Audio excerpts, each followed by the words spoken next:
This is a homage beat. That's why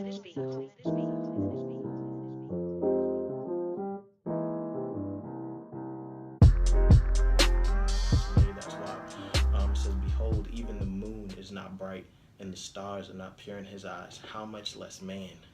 And this one hurts. Who is a maggot? This is scripture. This is scripture. And the Son of Man, who is a worm. Now, I know before we started, you said you had some questions on that. Go ahead. Yeah, because when growing up, I used to my responsibility to take out the trash. Yeah. Like, I had to do that. And whenever I would mess up, spill something in there, be stuff all over it, Yeah. I'd go out and it's like maggots in the trash can. Mm-hmm. So when I read it, I'm thinking back all them maggots, and I had to be spraying out there, it's gross and all that. Mm-hmm. I want to just know a couple of things and just get from your understanding of it. Why did they feel the maggot? Why was that used? And also when they talk about who is the worm, I'm trying to understand the connection of the worm and the maggot. Yeah. It just I'm kind of confused on that. I'm not afraid to say it. No, I just want to. And I think that's good. And I Yeah. think that's the purpose of the podcast, so that we can have discussion, so that I can further explain. And so I think out of all the characteristics that were labeled, this one probably hurts the most. Yeah. Because I'm pretty sure we all know what a maggot is. But that's the characteristic the Bible uses to describe man. And the crazy thing about it, just viewing it in this context, it's coming from the book of Job. And if anybody knows a little bit about Job was a righteous man. He was blameless before God. But this is the chapter where we find this heavy verse.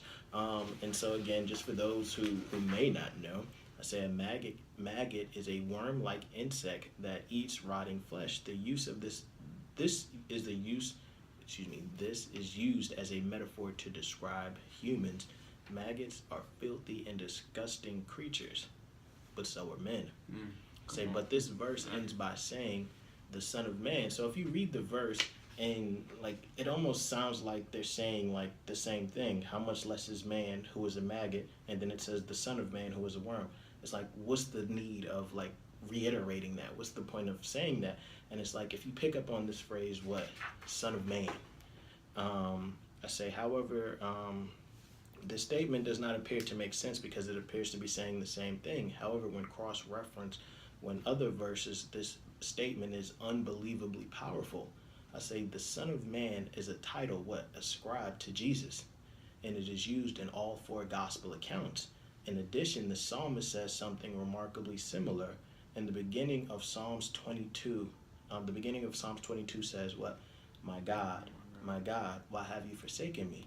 This is the same question Jesus asked on the cross. And I think he says it elsewhere, but I just referenced Matthew 27:46. However, I say in Psalms, the question is answered. It says Jesus was forsaken because he became the worm. He became the maggot. The very thing men are described as, Jesus became, not because he was worthless or vile or spiritually dead, but to redeem, reconcile, and save men who were. Jesus became the wretch, the curse, and the worm for us. As a result, God poured out his wrath on him. Jesus poured out his wrath on Jesus because Jesus took our sin. And it's man, when we come to that realization of what man is, the gospel means so much more to us. Yeah. Where it's so often we cheapen the gospel by not emphasizing the wickedness of man, because it's what is God saving us from then? It's what? God is saving us from the Father's wrath, because the Father's wrath comes against all that is evil. Trash must be dealt with. Yeah. If trash and I don't want to go off on a tangent, but I was just thinking about this, where it's even if we go back to the beginning, where it's if you don't eat from the fruit, you'll live forever. But if you do eat from the fruit, you'll die. And it's how crazy would it be if man couldn't die in his sinful state? That we would just have just people living forever, just evil continually, just people just being evil. So it's almost like a good thing that people die.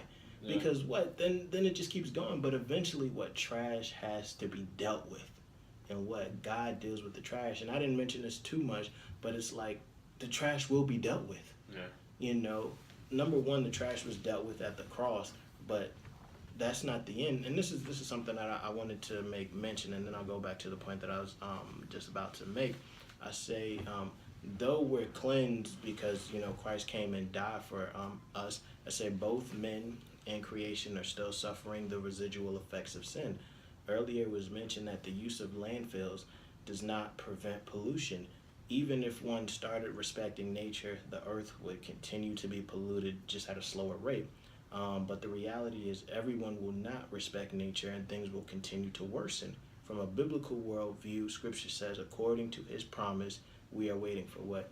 A new heaven and a new earth, which righteousness dwells. Jesus came to earth, died, resurrected, and is now seated at the right hand of God. However, he will return, and when he will return, he will completely take out the trash, and the heavens will be set on fire and dissolved, and the heavenly bodies will melt away and burn. This is the one thing about Scripture that people fail to realize, that it's prophetic. Not only does it talk about prophecy in the past, but it talks about prophecy that is yet to come. One of the biggest prophecies is what Jesus is coming back. Yeah. Even though we can talk about the cross, which is a great thing, we still see, because that happened 2,000 years ago, we still see evil. So the question is, okay, if Jesus came and did this, why is there still evil? Well, he's coming back. Yeah. He's going to take out the trash finally once and for all, that there's going to be a new heavens and a new earth. But we always, and when we tell people Jesus is coming back, they'll be like, yeah, right, he's not coming back. How long has it been? And there's a verse and I said it in here, but we didn't really go over it in detail. I think it's in 2 Peter, where it's like, there will be mockers who say, where's the coming of the Lord, not realizing that God did pour out his judgment at one time. When did he pour out his judgment? Well, back in Genesis. Yeah. He poured out his judgment because he saw the wickedness of man's heart. And it says, I think I still got the verse. Let me see if I got it. It's Genesis 6:5. The Lord saw the wickedness of man was great on the earth, and that every intent of the thought of man, thought of his heart was only evil continually. This is 6 chapters into Genesis. Wow. That's it. But that could be said of us today. The thought of man's heart is evil continually. That as God took out the trash back then, he's going to come back and take out the trash again. But metaphorically, he did that at the cross so that once he comes back, you don't have to go to Gehenna. You don't have to go to that landfill. That Jesus came, he became the maggot, became the worm. And it's pretty much just synonym, but I think maggot hits harder than worm. But that's what Jesus became. He became the worm for us. Again, that our sin wasn't just it wasn't just a mistake, that it took that for Jesus to come down, take on our sin, take on our filth, take on our disgustingness, and what God judged him as he should have judged us. That God proverbially took out the trash, and he's coming back to take out the trash once and for all, and set up the new heavens and the new earth. So like I said, when we start off this chapter talking about the importance of a landfill, you're probably like, where the heck is B going? But now you see the connection that I was making. That, again, I wasn't pulling this out of thin air. That Jesus is the one who talked about a landfill, Gehenna. Mm-hmm. And this is where people go. So just looking at trash is from that objective sense, that we all would agree that, before y'all came, I had 2 bags of trash. I had to take them out. I can't have guests coming over and I got trash in the house. Trash has to be dealt with. You've got to deal with trash. But metaphorically and spiritually speaking, we are the trash. And we are going to be dealt with. Thank God that Jesus became the very thing that we are.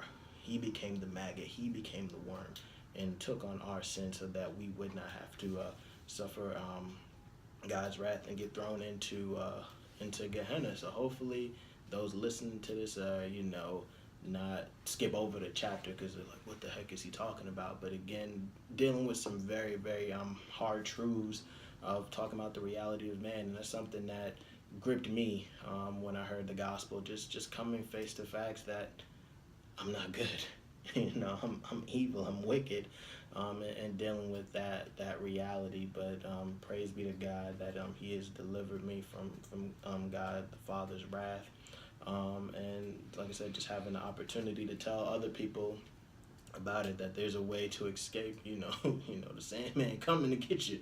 I hate to put it, jokingly and comically like that, but God's going to come and take out the trash. He's going to come and take out the trash, but He has provided a way to escape that. But that's pretty much all I had. I didn't know if you had any other questions, any other comments that you wanted to add. I mean, you spoke it well, man. We were worried. I mean, we deserve that because, I mean, we're that trash, man. So, I mean, I like how you kind of just made a correlation between, like, the trash and you connected it to, like, man being responsible for it because of the different things we choose to do to animals and ourselves as human beings. So, I really like that connection and how you turned it with the script, you connected it to scripture and turned us back to Jesus, that if we don't trust in him, that wrath is upon us. So, I mean, I really like that, man. And it always goes back to, I say that most of the time we up here just having hope still. Yeah. Being able to finish the chapter off with that hope, know that, okay, if I turn away from what I'm doing and I turn my face to Christ, there's hope for me. Mm-hmm. Not to turn my face to Christ because I'm afraid of hell, but because I needed to have a relationship with this person who is creator, who created all these things and did all these things and would send his son, like, what kind of, like, this, he loved, like, to love some people that disrespect and hate him. So it just makes you want to look and find a better way to grow in that relationship. So I get that. I like to say what I get from the chapter, and I got that. Read it a few times. It was a chapter I had to read a couple times because it was a lot of statistics, a lot of research in it, and if you're gonna read it and you're gonna listen to the chapter, you might have to read it a couple times if you're gonna get into it, but you got to give it a chance to come around to the end. I'm a guy that likes documentaries and statistics, so I'm speaking from that point of view, but I had to read it a couple times just to get it and see where you were going with it and get those connections and be able to ask a few questions, man. But it's a cool chapter, and I'm thankful for the chance to get up on the pod and just talk about it. No, I appreciate that. One of the things that I do like, two things, and then we wrap it up. Just even if you say, I don't believe in the Bible, I don't believe in God, like, just, I think naturally speaking, I think people conclude that the earth is going to end. You know, eventually, whether it's through pollution or whatever the case is, that, you know, the earth is eventually going to cease to exist. I think one of the reasons is the pollution upon the earth is just going to become so much that, you know, whatever the case happens, that we may not even be able to survive. So just from that naturalistic perspective, we just see how we do not even take care of the earth. So again, take God out of the equation. We don't care about the earth. That's funny. You know, like, what explanation can someone give who's like, man, we see these people who are just so apathetic to how they manage Earth, but yet there's too much of those people and too few of the people who actually care about the Earth to actually make a difference. And then for us as Christians, like I said, we're so known for what we're against. How come we're not known for, hey, let's do a better job of being good stewards of the Earth? Like I said, I'm not the biggest I don't like going outside. If I'm gonna be real with you, I don't like going outside. But it's like, that doesn't mean I can't do my part in taking care of what I can, whether that be trash, whether not, just something as simple as not buying so much wasteful things. You know, just a lot of stuff we don't need. And I think one is, you know, okay, I have a child who I don't have to buy her 50 million toys, you know. And I think so many parents fall into that trap. But it's like, I've got a responsibility. If anyone should be waving the banner of taking care of the earth, it should be Christians, you know. But I could be wrong. I don't see too many of us doing that. I think we're known more for what we don't like, you know, as opposed to what we're for. So I think it's a convicting chapter for me, just because it's like, if I'm making the point, if we don't respect our Creator, we won't respect nature, we won't respect animals, we won't respect people. I respect the Creator, but do I really care that much about animals? Like, I don't even want to say this, but I always, like, when you see a squirrel, you're like, I don't know if I'm a swerve. If